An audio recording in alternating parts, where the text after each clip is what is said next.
بسم اللہ الرحمن الرحیم۔ دوستو میں ہوں آپ کا اپنا دوست حکیم محمد الطاف۔ دوستو آگے بڑھنے سے پہلے آپ میرے چینل کو سبسکرائب کر دیں، ساتھ ہی بیل آئیکن کے بٹن کو دبا دیں۔ دوستو اکثر سننے میں آئے کہ سارے ڈاکٹر، سارے حکیم بس پیسہ کمانے پہ لگے ہوئے ہیں، کسی کو کسی کا احساس ہی نہیں ہے۔ اصل میں مسئلہ یہ ہے کہ ہم کسی ایک بندے کی وجہ سے سب کو برا کہنا شروع کر دیتے ہیں۔ ایسی بات نہیں ہوتی۔ اکثر خاندانوں میں بھی سننے میں یہ بات آئی ہے کہ کسی ایک بندے کی وجہ سے پورے خاندان کو برا کہہ دیتے ہیں ہم لوگ۔ یہ ہماری غلط سوچ ہوتی ہے۔ 5 فنگر از ناٹ 12، 5 انگلیاں کبھی برابر نہیں ہو سکتی۔ دوستو میں دوسروں کی بات تو نہیں کرتا، میں اپنی بات کروں گا۔ مجھ سے سینکڑوں لوگ الحمدللہ مفت دوائی لے چکے ہیں، جتنا ہو سکتا ہے میں ان کی امداد کرتا ہوں۔ میرا کلینک مطب ابن سینا، راکھا روڈ، سناما تحصیل کوٹادو میں ہے۔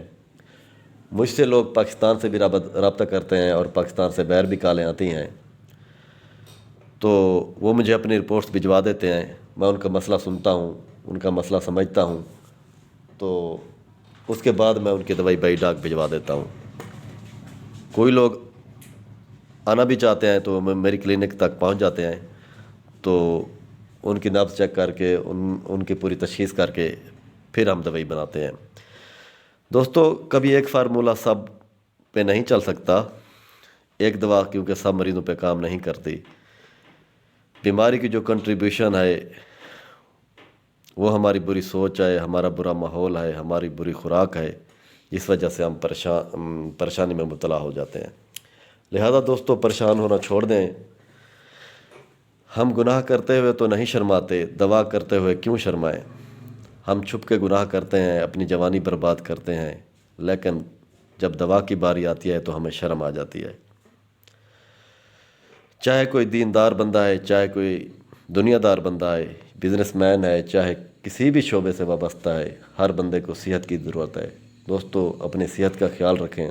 اگر کوئی مسئلہ ہے تو آپ ہم سے بائی ڈاک دوائی منگوا سکتے ہیں، چاہے آپ پاکستان میں ہیں، چاہے آپ پاکستان سے باہر ہیں۔ بہت سارے مریضوں کی کالیں آتی بھی ہیں۔ الشفاء قرآن، شفا قرآن میں ہے۔ پہلے آپ اپنا مسئلہ ایک دیندار طریقے سے حل کریں، تو اس کے بعد اگر حل نہ ہو تو آپ دوائی منگوانا چاہیں تو ہم سے رابطہ کر سکتے ہیں۔ ہمارا نمبر لنک پہ آ رہا ہے۔ والسلام۔